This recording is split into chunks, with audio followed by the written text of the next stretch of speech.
Hey guys, welcome back to Doctor Who Week. I got a guest with me today. I got my good buddy Jay Nova. Hello. Yes, we've been trying to get him on my channel forever, and Yeah. many reasons have stopped me and him. And today we're going to review Dalek from Series 1. Yeah. Season 1, Episode 6. Yes, Yes. I would not remember that, and I own the damn DVD. Oh, I viewed it from some website that views things. Yes. Yes, I will be doing that a lot with the classic era. But yeah, this one was big for a few reasons. One, it was the first appearance of the Daleks on the new show in almost 2 decades. Since the Sylvester McCoy Era, yeah. war. Yeah. Even if you count that stupid cameo they had in the TV movie where they sounded like Elmo having sex with a fax machine. Yeah, when they're trialing the master. Yeah, It's kind of weird that Daleks have trials. I think they would just straight up kill somebody then have a trial. I forgot to point that out when I reviewed that movie, but yeah, that's a flaw. Why would they try him? Yeah, like they just seem like just a sophisticated yet barbaric race that just kills. Yeah. Then just have, dude, can you imagine a Dalek with like a powdered wig? Like the And like instead of the plunger arm, it has a gavel. yes. Oh, that'd be great. And We Peter said Davison people. is in Law and Order UK, so that could work. Yeah. Uh, oh yeah. That was weird. I was like, holy shit, it's the Fifth Doctor, Anyway, the Pansy Doctor. yes, back to Dalek. All right. Basically, the story is Rose and the Doctor find themselves in this freaking awesome museum underground full of strange, Fallout bunker. yeah, a Fallout bunker. They got their way there from a signal. In the far out year 2012. That was weird revisiting. Like, Yeah.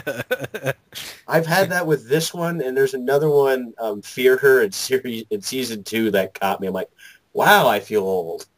For some Yeah. reason. It's like, and Rose says to herself, I'll be 26 here. I'm like doing the math, divide, give away the, oh, and she's 19. Yeah, even though she's obviously played by a 26-year-old. Yeah. That's funny. That's a long-standing tradition of this show. They always get like 20-year-old actresses to play teenagers. It's weird.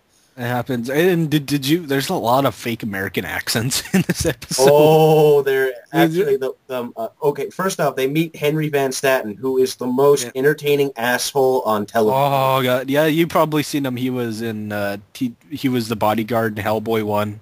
Yeah, he was. I think he was, yeah, and he's just like a bit actor, a character actor. You've seen him in like small movies and stuff like that. I think he's American. I've seen him in that. Yeah.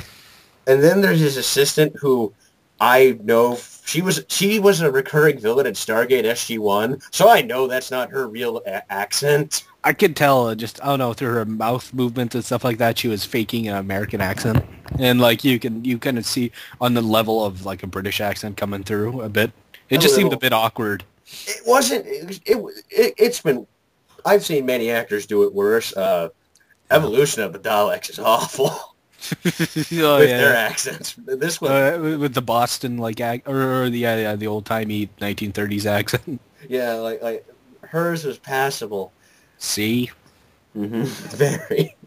And then there's that British kid who's like their like assistant or intern or something. And he was on Coronation Street and he was gay. Yeah, the thing with him is I want to get to him. He was kind of bland. He was just, I happen to work here and be British. Oh, it felt like that whole scene he had with Rose was like, this is going nowhere. Well, here's the thing. Here's how interchangeable he was, and I figured this out because I listened to the commentary on this.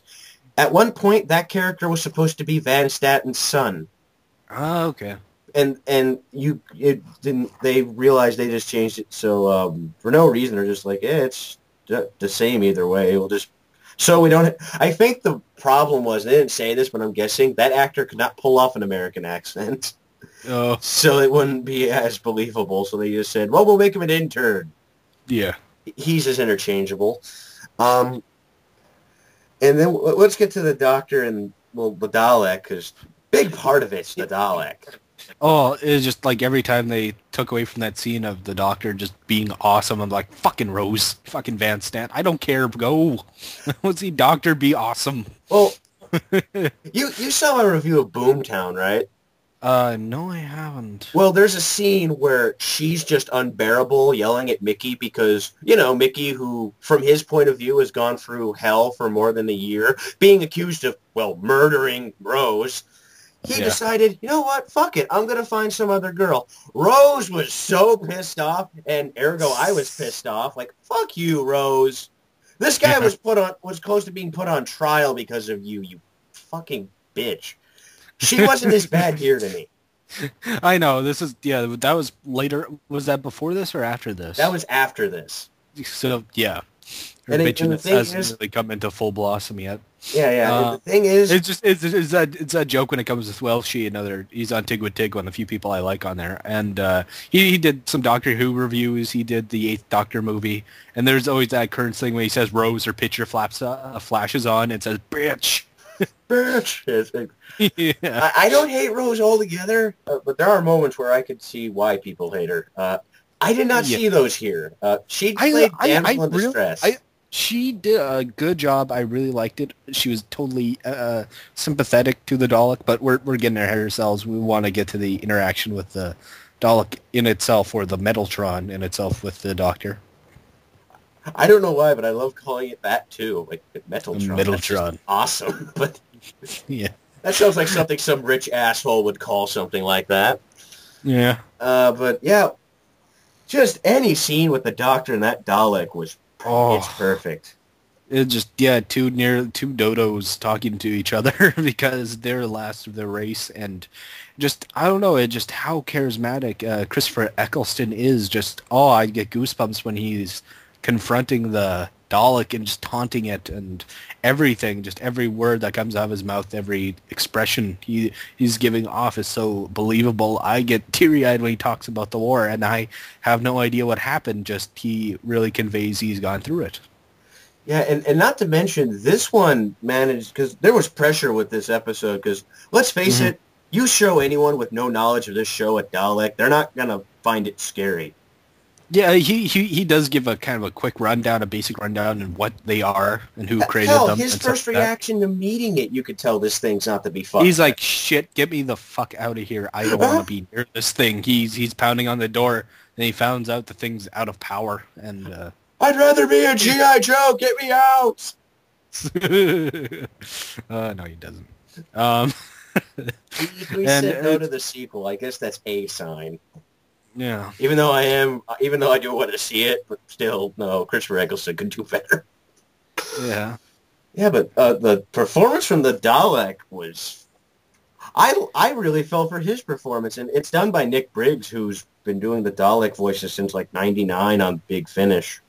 Yeah, and he's done a great job, and you can really, not with just the eyepiece alone of its scopes, just darting around, that even that can convey what little emotion that creature has. It pulled all the stops out to make you feel sad for him, and it worked. Though it did manipulate Rose. It seemed like it didn't. I don't know. I couldn't. You could flip a coin and tell me that was it genuine, that it was really in distress and depressed and, lonely, or was it just manipulating Rose so it can like touch her and like regain its energy? That is one thing I kind of thought of, but towards the end, the Dalek doesn't even know anymore. Yeah, He's just like, I don't know what's going on. yeah.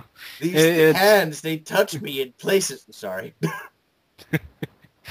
no. It's kind of clever how the technology works with a Dalek. It's very biological also than it is just pure metal still. Mhm. And plus, when this thing starts killing people, dear God, it's ruthless. It's killed 200 plus people in that, though I we've know. probably just seen a couple recycled actors over again. We saw like two guys die a billion times. And Yeah. plus it gives some justification of what they do to the rich guy in the end, which is harsh, but to be fair, 200 people died. Yes, 200 people to die, and do their families get pensions and stuff, even though like they're not supposed to exist. Is that kind of Men in Black type thing, you know? Here's the thing. Their boss is kind of decommissioned, so I don't know how Yeah. that's going to fucking work anymore. How does a secretary get promoted like that from Was in this Honcho? super computer genius writing down his passcodes just in case? Yeah. Oh, look, I found his PIN number. This is going to work out great. Though the other things that Dalek did that I thought were more disturbing and crushing that guy's face with the plunger. Oh, that was another thing that showed you these things could actually be scary, was doing that. A- Yeah.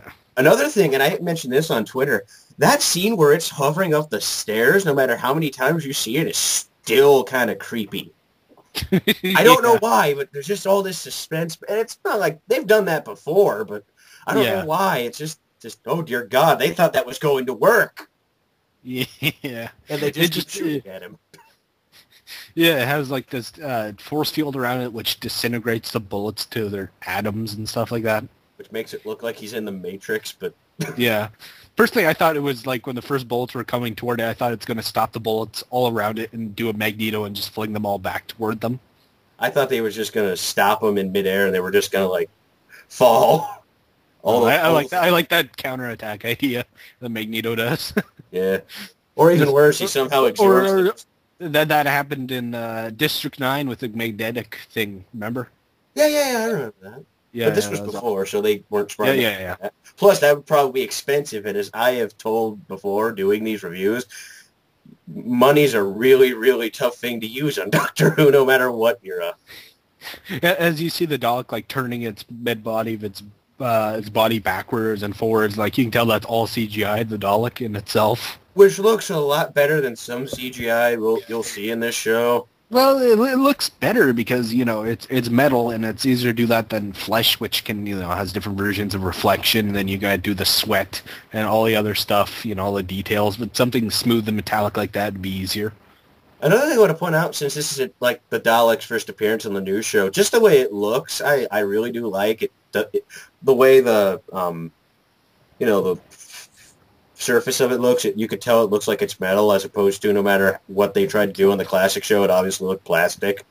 Yeah, like you saw in, the Genesis of the Daleks, like the black one. He looked how the shimmer and it looks all plastic. Every time it moves, Oh, the worst one. Rattles. Oh, the worst one is when I saw this clip from Destiny of the Daleks, where you could see their the paint's chipping off and it's scratched up like it bumped into a wall.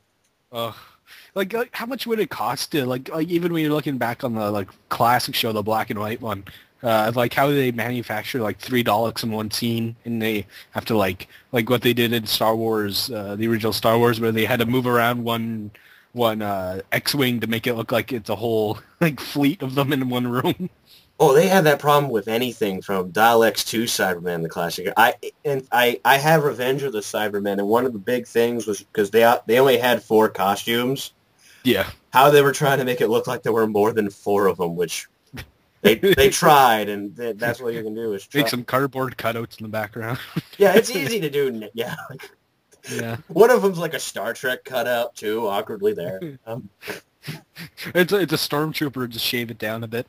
And like spray painted a little. And that's a cool reference. They had the old Cyberman helmet in the museum too. And, It's like, oh, that was really good. I remember looking at that going, because by the time I first saw this, I saw a good chunk of the show afterwards and saw the episode where the Cyberman came in and said, that thing looks, it's an old Cyberman. oh yeah, That's cool. that's cool. That's the only It'll be ripped off by Star Trek years later. many years later, and then done differently in this show to the point where people aren't like, oh, no, they took the brains out. No, they never. That wasn't what they did before. Which I hear all the time. Isn't the Cyberman just like a man just covered in robotic parts entirely, or Yeah, just that's the brain idea. in a jar? That's the more and more you because there's an audio drama I'm listening to that I'm planning on doing for this whole block of reviews called Spare Parts, and they sometimes they might replace hands or stuff, but a lot of time it's just slowly removing the human parts. Yeah. Oh, kind of like in Ghost in the Shell when they just put basically your like brain that. in a robotic body.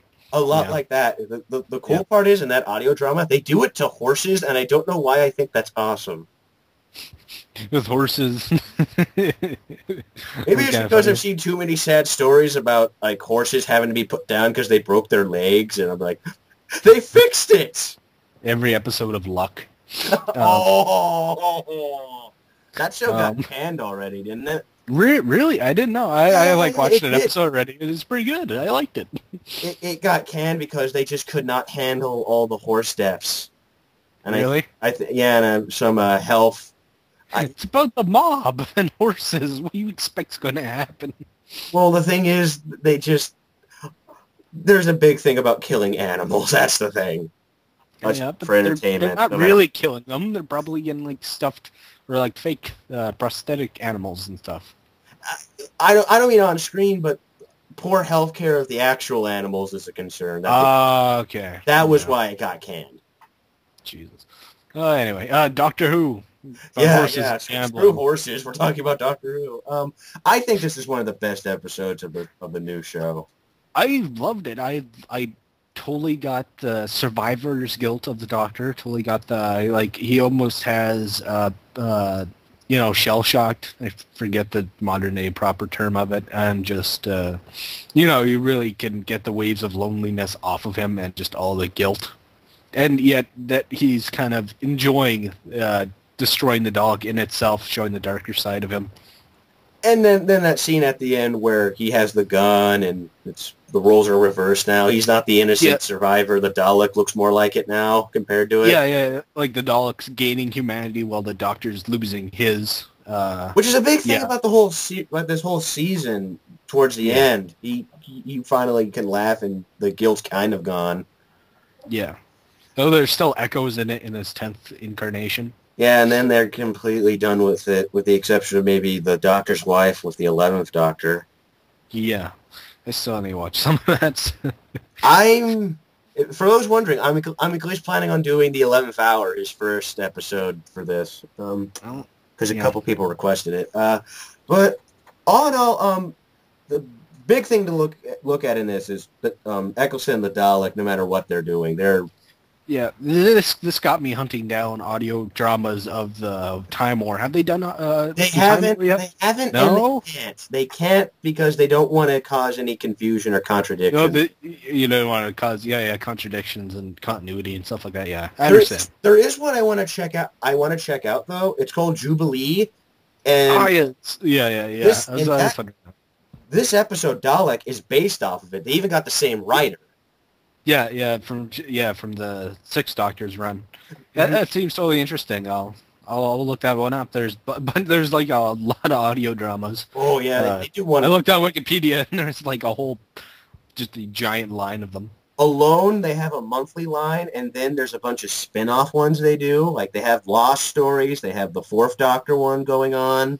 Yeah, the new Fourth Doctor and They had it up until last. I don't know if they're continuing it, but they had an Eighth Doctor one, which I'm doing the first one of. is Tom Baker reading as the Fourth Doctor, or they get someone else? Yeah, they finally got him to do some this year. Oh, that's cool. Yeah, and I got the first one. It's really good. It ties into Talons of Wing Chiang and Ark in Space. Cool. We still need to finish watching Ark in Space. I got it on DVD and have finished it. Oh, the bubble. The bubble wrap. We'll review that one probably next time. Oh yeah, totally. Catch up on it, and we'll do that. Okay, so right. that's we obviously both recommend it. We totally great story about a pacifist who's become somewhat of a war-torn man. And the echoes of his nightmares coming back to haunt him. Yes. And seeing that he has a lot more recovery to deal with than he thought. So definitely check this out. It's good standalone episode too. You don't need any Great else. Yeah. So that's for this review. I'll see you guys in the next Doctor Who review. Yeah. Peace out. Peace.